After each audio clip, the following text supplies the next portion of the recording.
ضرب المثل کاچی هیچی رو کلا فراموش کنید، چون برای این مدل کاچی صدق نمیکنه.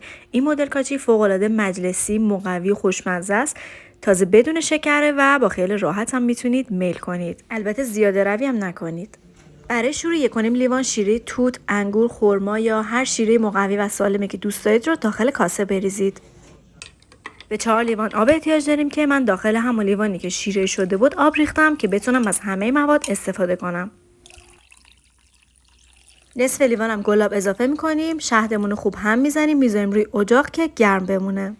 1 پیمانه آرد برنج احتیاج داریم. میتونین از آرد گندم هم استفاده کنید، اما آرد برنج خوبیش اینه که هم خوش‌طعم‌تره، همین که زود تفت میخوره و خامی آرد زودتر گرفته میشه. بعد از اینکه بوی خامی آرد از بین رفت، ادویه ها رو اضافه میکنیم: زنجبیل، پودر هل، زردچوبه و پودر دارچین. اینا رو هم یه مقدار تفت میدیم که بوی ادویه در بیاد. بعد از اینکه آرد و ادویه ها با هم تفت خوردن، 5 قاشق غذاخوری کره محلی به موادمون اضافه میکنیم و 1-2 دقیقه دیگه هم تفت میدیم. اگه خواستید کاچیتون خیلی سفت نشه، 2 الی 3 قاشق غذاخوری روغن مایع هم میتونید به این مواد اضافه کنید. حالا وقتشه که شیره‌ای که روی اجاق گرم کردیم رو به بقیه مواد اضافه کنیم و خوب هم بزنیم.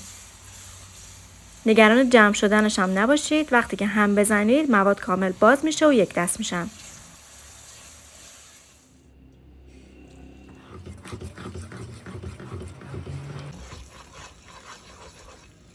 ما بقیه شیره رو هم اضافه میکنیم و خوب هم میزنیم. مرحله آخر اضافه کردن گردوی خورد شده است که داخل کاچی میریزیم. درش رو میذاریم که حدود 10 دقیقه با حرارت کم دم بکشه. همونطور که میبینید کاچیمون به غلظت رسیده. سفتی مواد بستگی به خودتون داره، اما کاچی باید یه مقدار شل باشه.